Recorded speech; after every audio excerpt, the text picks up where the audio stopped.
these things have happened before. And the only way that we are going to save our democracy and to sort of move forward is to use our voices, and not in a violent way. Of course, you can shout, but speaking up for people who are less fortunate, who are not represented. And that ties into our door builders stuff too, Yes, you yeah, I was know? just about to say, it's like using your voice as a form of service. Yes, absolutely.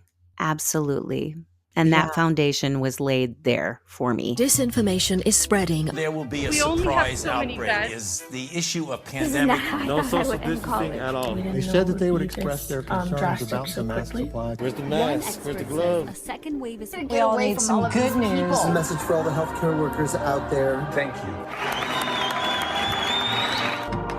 If you're looking for hope tonight, raise your hand.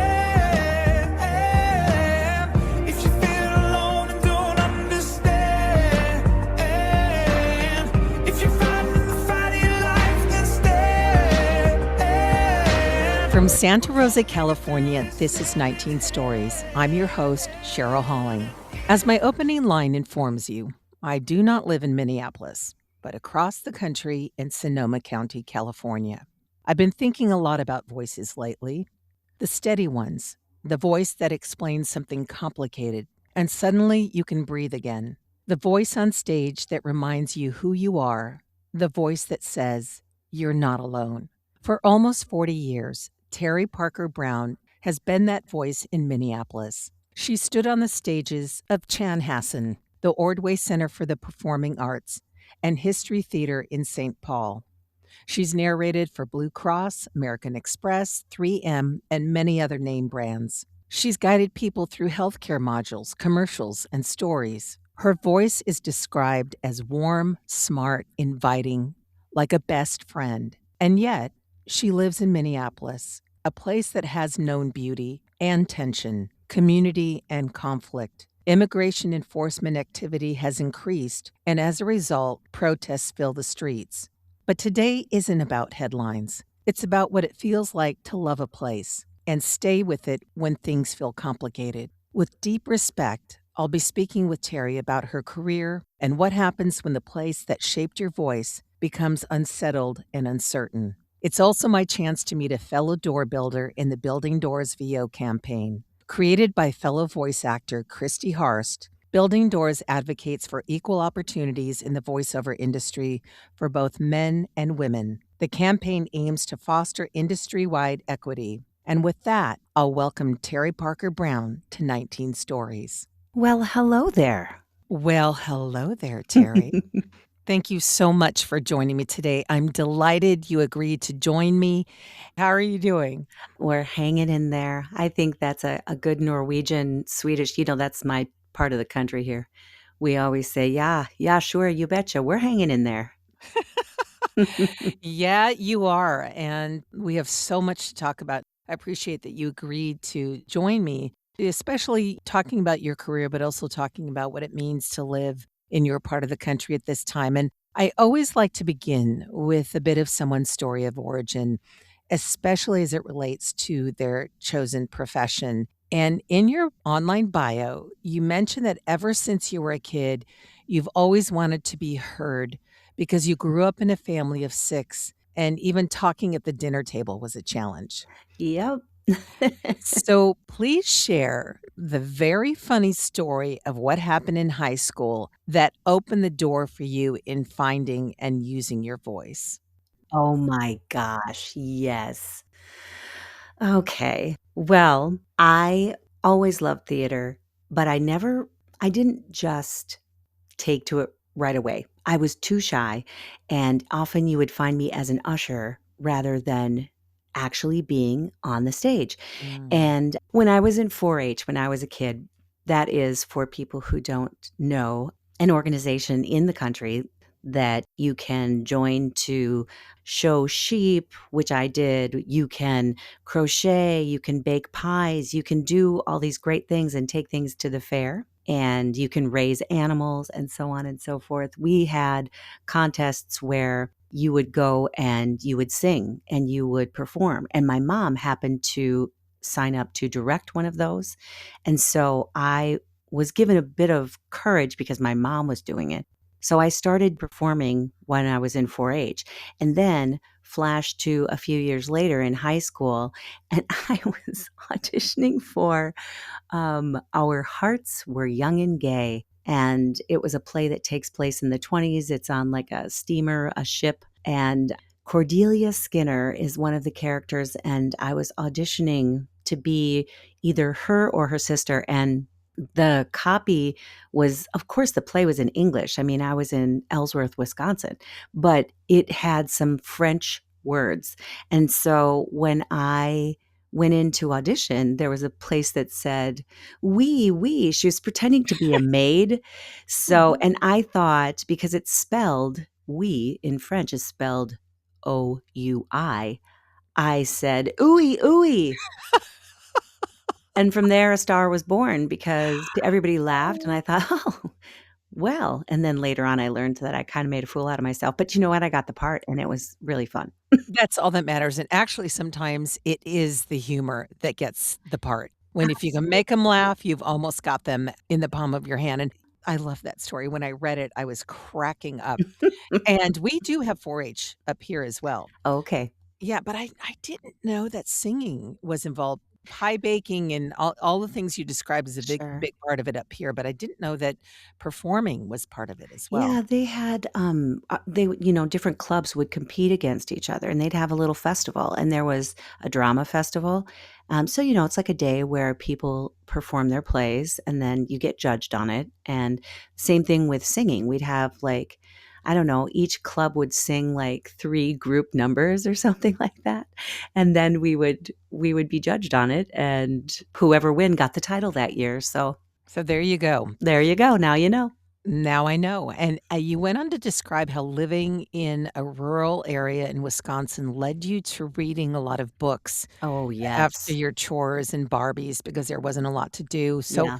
can you describe how your love of reading transitioned into graduating from the University of St. Catherine in St. Paul, Minnesota, with a degree in communications, telecommunications, and theater? Because that's a big jump. That's a mouthful, isn't it? Yes. I can't even fit my whole degree like on I don't know. It's got a lot of letters and a lot of words. I love Um, it. I still love to read, although I mourn the loss of the time to read. Cause Mm. Oh, yes, yes. boy, and summers were the best. We lived, I don't know, 10, 11 miles out of town, and it was before I would be able to drive a car. And we used to have this thing called, oh my gosh, book in a bag or something like that. And I was a member of the book club as well. Yes, you get it in the mail, yes, right? you would get it Yes, in the mail and you get a little catalog and I you could go through it and loved pick it. the books, and it was so Yes, exciting. yes. Mhm. And then when you were done, you would just, be able to I think you could drop them back in the mail, but you could also drop them off at the library. But man, I love that. Same as when we were little kids and they used to have the Scholastic Book Club and you could Mhm. order the books in school. And then they would get sent to the teacher and everybody would get their books passed out. I mean, I just loved reading. And it helped to lead me into my voiceover career, really, because when you read a lot, you're able to tackle a script without really seeing it. You can read cold really well. And so it served me in theater and in voiceover to be able to read smoothly. It's interesting because people who go into, obviously, audiobook narration were early Yes. readers. I've always wanted to do audiobooks, but I'm afraid of the production end of it. That's a whole other story, but You know what, Cheryl? That's me too. I'm like, really? Oh gosh, would this even be worth having to edit 9 hours of or whatever? And then also, I feel like unless you have a book where there's just a finite number of characters, I mean, obviously there's a finite number of characters, but keeping them all straight in your head as you're narrating. Oh, yeah, I know people who've had, like, 26, 29 characters, and Yeah, they have no. them all color coded, and they've got them all and it's like, "Look, That might be me on my own, in my own head, my own dialogue, but to put that on tape, listen to me, to record that, but yeah, that's so interesting. When I read that about you, though, my one of my first books I got when I remember when it because it was grade school that had the Mhm. school right? It was a book on tornadoes because living in California, we didn't have them. And after reading that, I used to go to bed with nightmares, and I didn't wanna see Wizard of Oz. That's a whole other story. Yeah, it's like, "Tornadoes, oh my gosh, they're gonna suck the roof of our home." Right? So And I think that about hurricanes. So, I mean, it's just like wherever you live, I feel safe landlocked here. isn't 'Cause it wherever you grow up, yeah, Yep, everyone think like, we have earthquakes out here, and people are like, "I'll take a tornado over an earthquake," and I'm it like, "I" yeah. totally. Well, I did live in the South, and I was 5 miles from a tornado, so, Oh. yeah, that's why I'm back in California. Um, you describe St. Catherine's as a place of possibility and promise, Yes. and I'm curious if that campus gave you something that not only shaped your literal and figurative voice, but your sense of responsibility as a citizen. Absolutely. St. Kate's is a Catholic institution, so there's certainly a focus on, morals and values of the Catholic Church and just being good people and being the voice honestly, being the voice for people who can't speak for themselves. And Mm. being a women's college, I I can't explain it, but when you're in class and you're always worried about what people are thinking of you, you might not answer a question or you might not raise your hand. And there, everyone is encouraged to participate. And for lack of any, I mean, you're there with a bunch of girls, and everybody is kind of on equal footing. The taking the males out of the classroom sort of takes some sort of not threat away, but the I'm gonna feel dumb or I'm gonna feel stupid saying this or, Mhm. I don't know, it just, it built a confidence in me that I could do anything that I wanted to, that I could put my mind to, and, I mean, even recently, I was on the campus, and there was somebody talking about democracy and talking about how speaking of the situation in Minnesota, these things have happened before, and the only way that we are going to save our democracy and to sort of move forward is to use our voices and not in a violent way. Of course, you can shout, but speaking up for people who are less fortunate, who are not represented. And that ties into our door builders stuff too, Yes, you yeah, I was know? just about to say, it's like using your voice as a form of service. Yes, absolutely. Absolutely. And Yeah, that foundation was laid there for me. I love that because you speak so fondly of St. Catherine's, and I felt like I really wanted to ask you about that, and it's so interesting. I went to a co-ed school, but the women I've met who've gone to even my own niece went to an all-women's college, Mhm. and there's a confidence that seems to happen that maybe in the even in the corporate world where women are either in similar positions or vying for promotions, there's more of a competition and Mhm. maybe a cattiness, Mhm. if that's fair to say, that I haven't sensed from women who've come from all female schools. So that's an interesting that would be interesting to have a deeper conversation on that.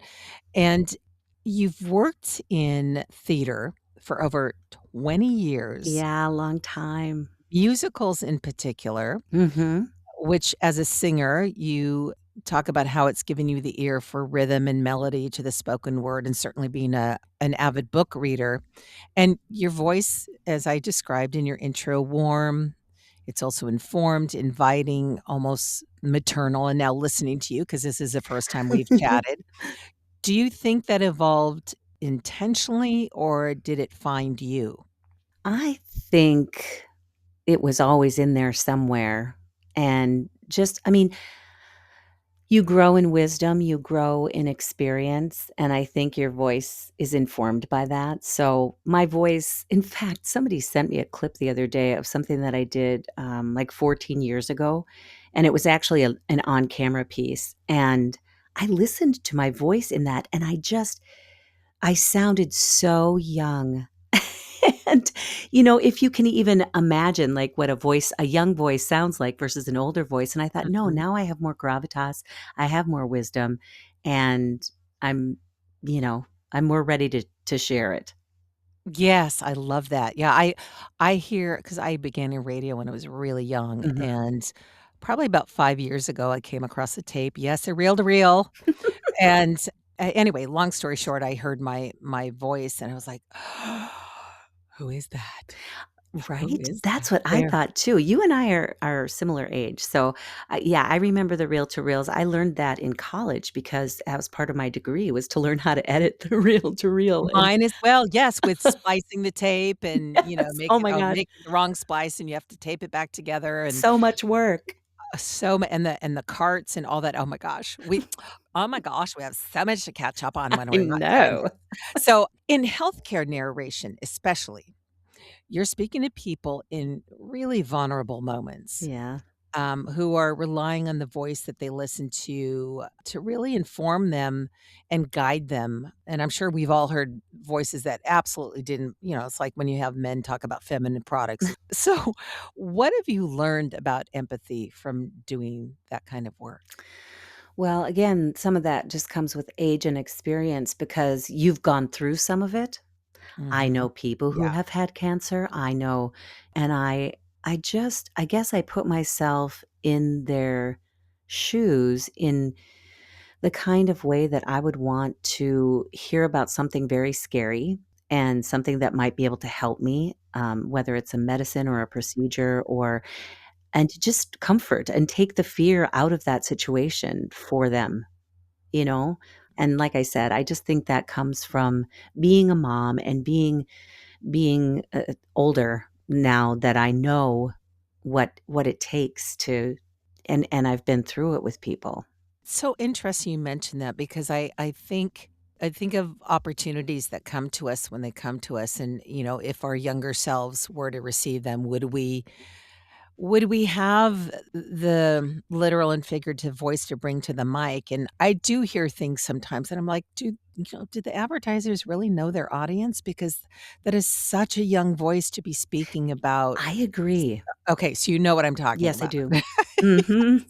Yeah, I mean, because I too, family members who've had cancer, passed from that, my own stuff, and I wanna hear a Teri Parker Brown.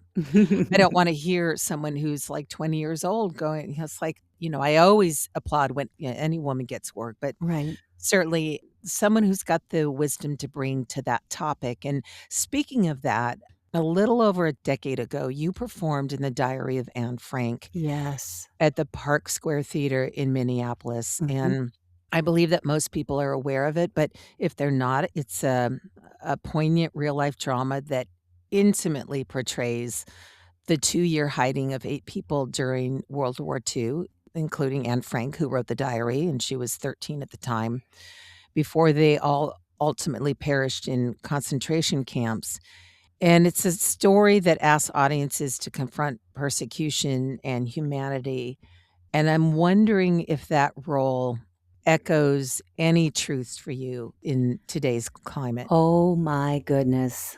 You could not have hit the nail more on the head. Um, it that story puts a human face on suffering and as cute and whatever as you might think living in an attic, what the true panic of the time was. And I cannot help but relate it to my immigrant neighbors, especially at this time in Minneapolis.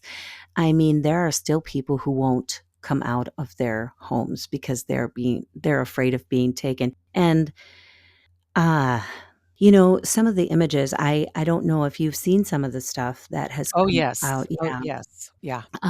It's just unbelievable that this could be happening in our time.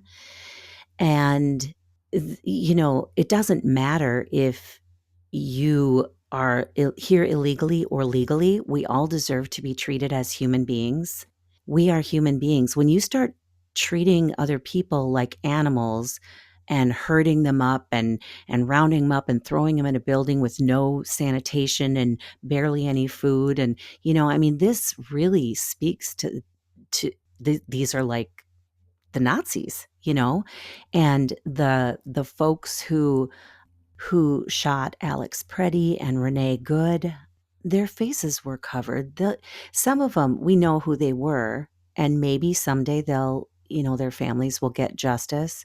But it seems so backwards. I often think, what would I have done, especially when I was doing that play? What would I have done if I lived then? Would I have had the courage to speak up? I mean, how did people let this happen? Right? I mean, that's kind of what we think. And yet we're seeing it And in yet real we're time. seeing it We're again. seeing it in and it's so interesting, Terry. I wanted to speak with you just so our listeners know. I approached Terry as well as another voice actor who's in the Building Doors campaign. I was gonna have both of them join me, and the other woman couldn't join us because of other personal circumstances. She lives in Minneapolis as well, and I didn't know that you were in The Diary of Anne Frank. When I asked you and I read that, I got chills Yeah. because I I believe it absolutely echoes what's going on, but I wanted to get your take, and I'm not surprised by your answer, Yeah. and I appreciate you sharing what you're seeing because I don't think whether people are watching some of the media coverage or not, maybe this is a question to ask. Do you think that is there something you wanna share beyond the media coverage that you would hope people who don't live there would really understand about the current climate? Well, mainly I'm really proud of our city, and it's not just our city, by the way, it's the whole state.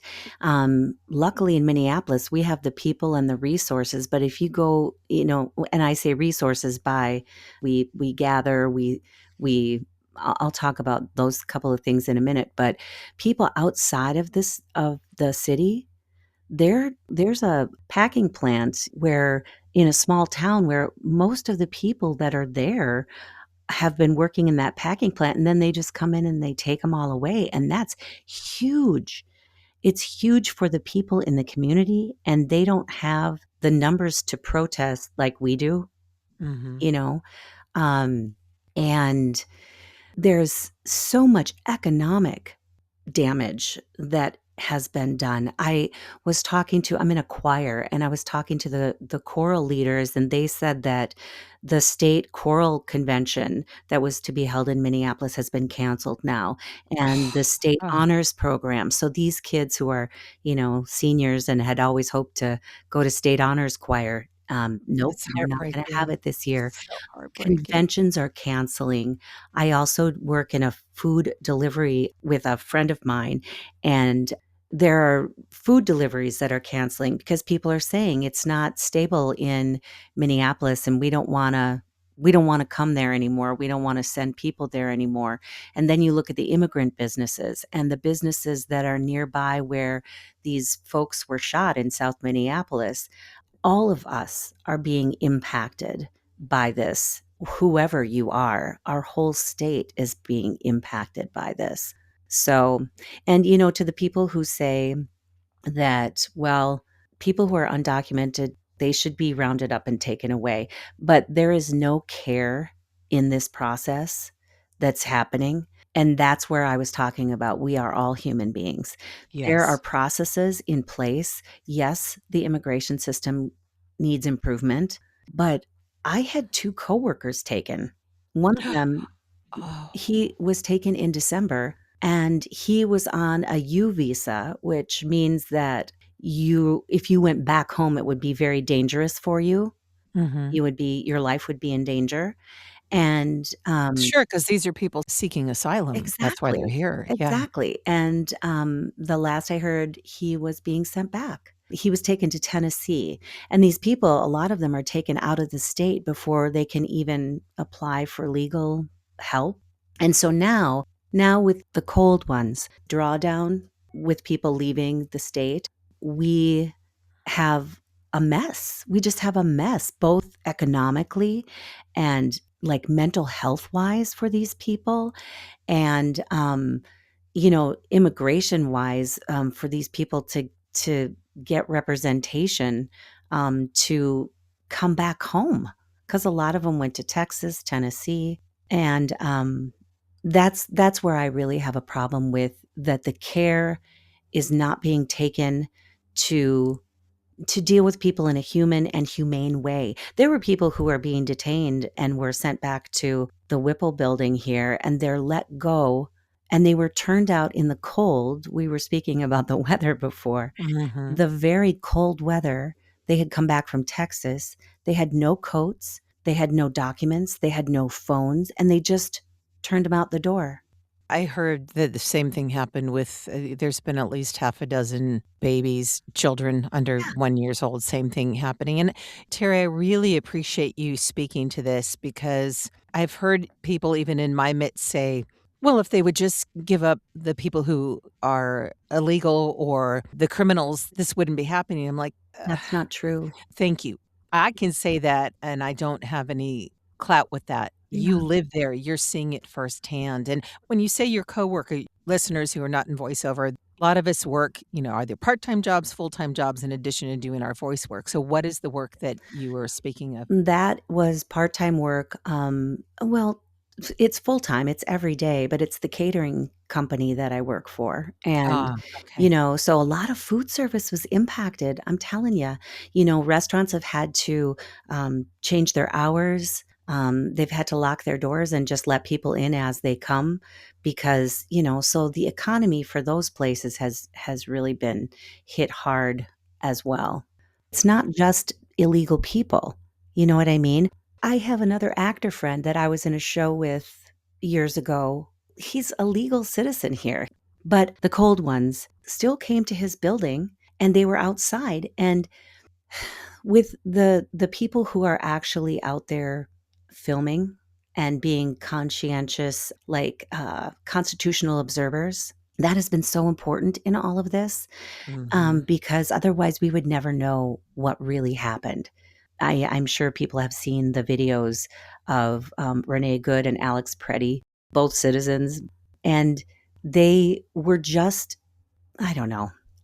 People have to see the videos and make their own decisions. And I think what made me so mad and so sad was the rush to judgment. And there's no place for that in America.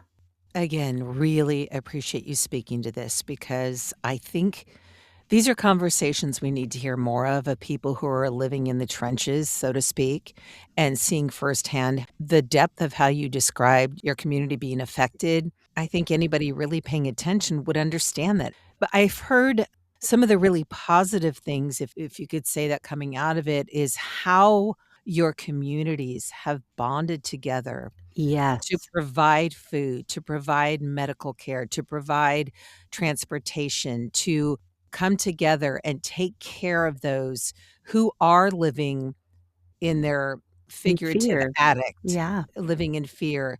So, speaking of how your communities are being affected and your neighbors and you and the businesses, et cetera, do you feel the tension between staying neutral, certainly as a professional voice talent, and being a citizen shaped by the social justice values that are ingrained in you? Absolutely. Absolutely. That was part of the talk that I went to St. Catherine's for, and it was about Ah, how democracy is not neutral, or neutrality doesn't work to keep democracy. You can't just see these things and not speak up and not say anything. Um, and it was wonderful, because she brought up examples of how we've been through this before.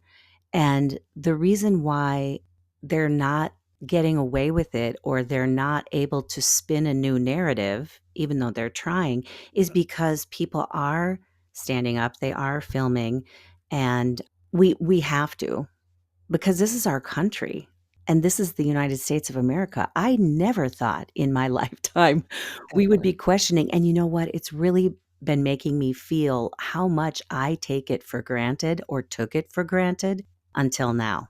Oh, yeah, because we've seen it happen in countries all over the world, For and sure, but those are and other places, those are other places, not here, and you know what I find so ironic? I'm making a blanket statement, certainly, but most of these people wouldn't be caught dead with a diaper on their face during COVID, but yet Exactly. they're covering their faces, Yes. just being bullies, just being absolute bullies. And Yes. my father side of the family is Jewish, and so my dad and his 2 brothers fought as Jews in World War II against the Nazis, and all I can say is, as much as I miss them, I'm so happy they're not here to see this because Yeah. they would be horrified. They would not believe it. I think that the disbelief that we started this with has turned into action because it was like a big blanket was on everything. You couldn't believe it, and you were so sorrowful, and you were like, "What is happening?" But people in this state are very civic-minded and duty-minded people, and, I love some of the things that have been happening here too. One of the first things I saw was in Powderhorn Park, which is in Minneapolis. They had in winter, we have festivals, and we have the winter carnival, and we try to make the best of it. Well, they they had a sledding festival that you can look up on Facebook, and people created like basic, if you will, floats to sled down the hill with. And a lot of them were about the cold people. Like one of them was a big jug of the blue juice that you put in your windshield wipers, Mhm. and it said, "Cold people out." And, Cold people. there were other, and people were just laughing and cheering, and so they were able to turn some of their trauma into joy, just, sledding down a hill with these floats. Some of the other things like this, we have a resistance singing network, so to speak, that I get notified every time that there is a singing, and we just all gather in a church, thousands, hundreds and thousands of people. I've Yes, seen one of the evenings. It's so and beautiful. it's It's powerful. now what do you sing? Do you sing soprano? I sing alto. Alto? Yeah. I thought maybe because of the richness in your voice that maybe it was alto, but I sing soprano, and I've got kind of a similar, tone quality as you. So, yes, I have seen some of those videos online, and they're just beautiful, and I think you just answered my next question about in moments when communities feel targeted or afraid, what role do you feel artists play? They play a Oh. huge part. You just answered It's that so question. important because you know what? As artists, we tell stories, and we always say in building doors, representation matters. Um, we need to speak for those people who can't speak, and then we need to tell our stories too, because it makes you feel like you're not alone.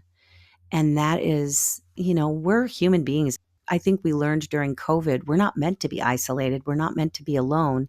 And especially in this time, singing together, that's powerful stuff, but also theater.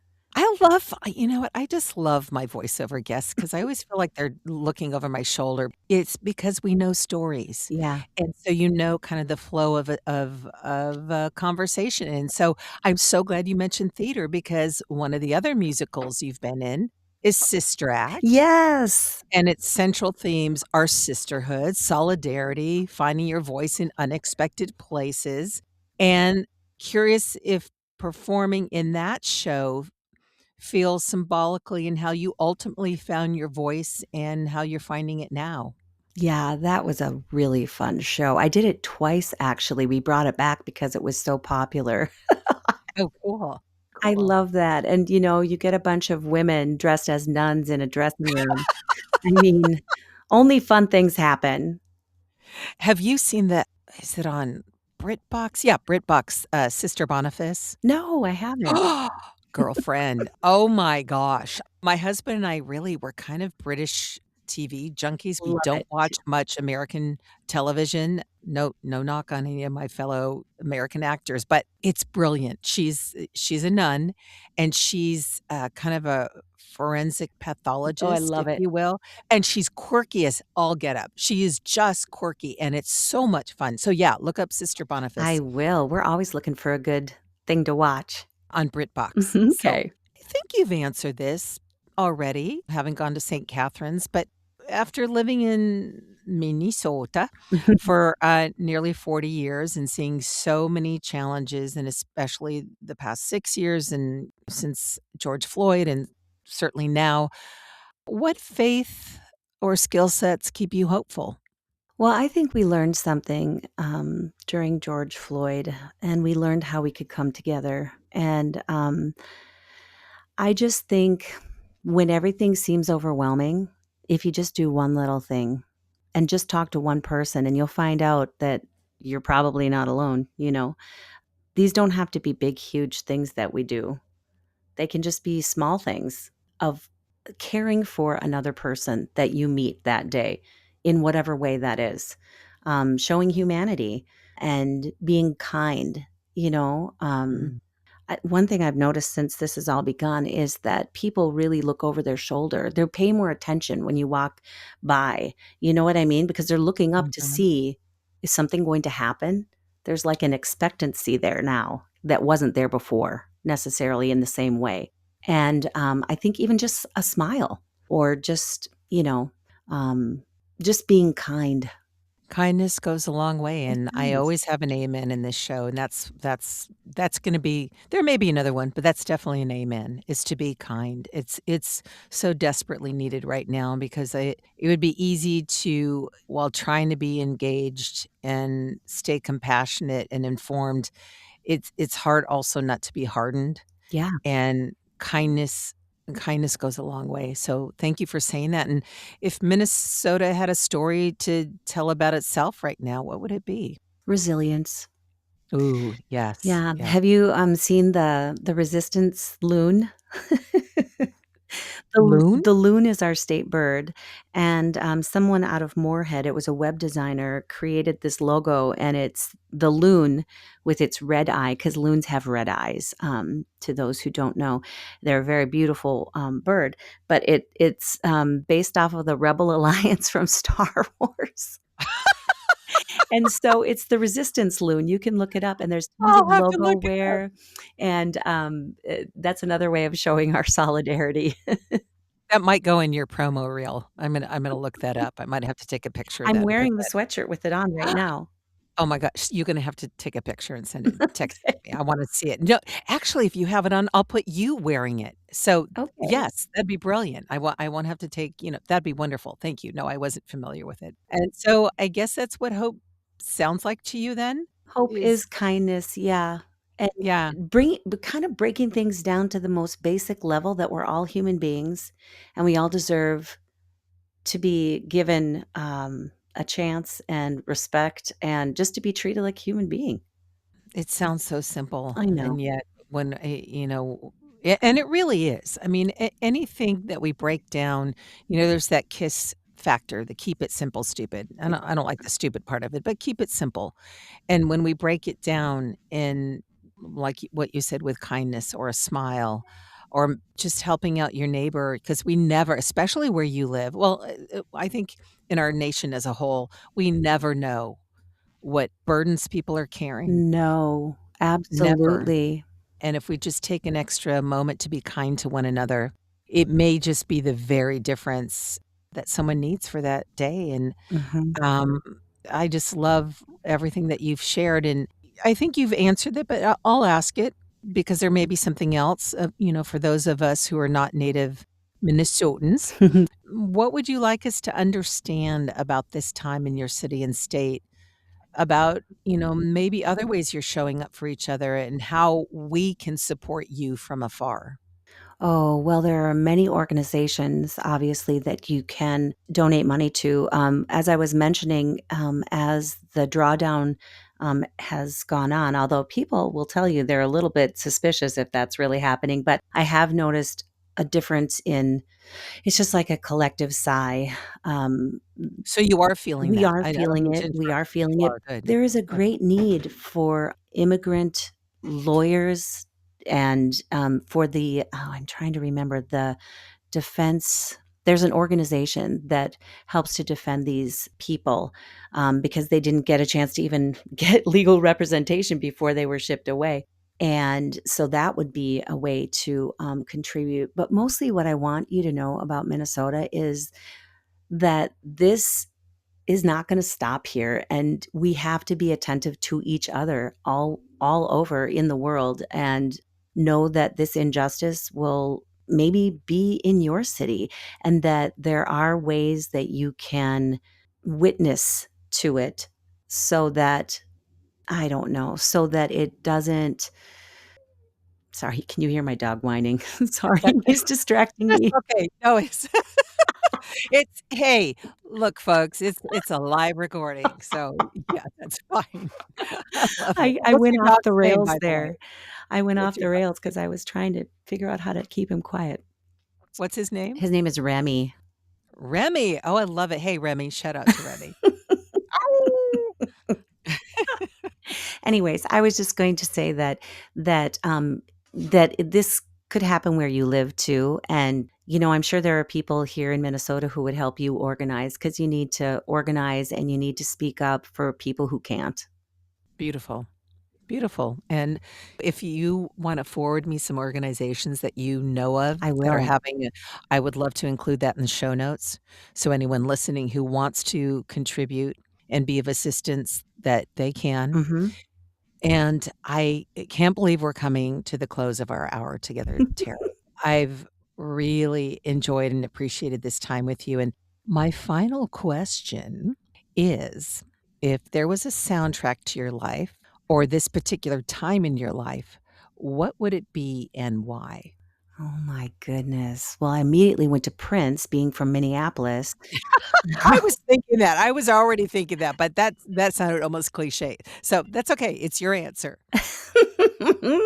Well, "Let's Go Crazy," that one, speaks to right now, for sure, and just because we're proud of Prince, but also, Prince has some turmoil and some expression in his music, so I would say that would be the perfect thing. Thank you. I was thinking Prince and Let's Go Crazy. No. So I don't know what I was gonna say. I think I just had a brain fart.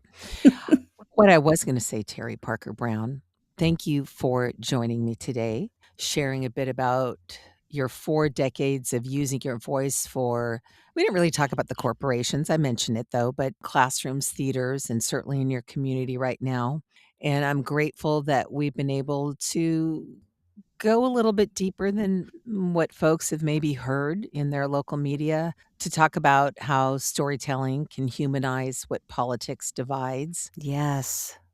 and that even in seasons of fear, whether on a global stage or in our neighborhoods, art reminds us who we are. And hope doesn't always shout, as you touched upon earlier. It uses music, storytelling, and words delivered with care, such as the voice of Teri Parker Brown. Sometimes hope looks like paying attention, staying informed, showing up at a local theater, voting, or having one brave conversation with a neighbor. And art reminds us that we belong to each other. And citizenship at its best is simply participation in that belonging. Thank you again, Teri, for joining me on 19 Stories from Fear to Hope. My pleasure. You summarized that perfectly. So when you call up that shrink in Beverly Hills, you know the one, doctor, everything will be alright. Instead of asking how much of your time is left, ask him how much of your mind, baby. 'Cause in this life, things are much harder than in the afterworld. This life, you're on your own. And if the elevator tries to break you down, go crazy, punch a higher floor. Thank you so much for joining me today. I'd also like to thank the following news outlets for the use of their clips: BBC, PBS, Now This, UNESCO, and Some Good News. Theme music used with permission by Joel and Luke Smallbone, otherwise known as the group for King and Country. If you'd like to offer feedback or a story idea, email me at 19stories@soundsatchelstudios.com, via my website at cherylhalling.com, or follow me on Instagram at cherylhallingvo. I look forward to sharing more stories on the next episode of 19 Stories from Fear to Hope. Until then, stay healthy and hopeful.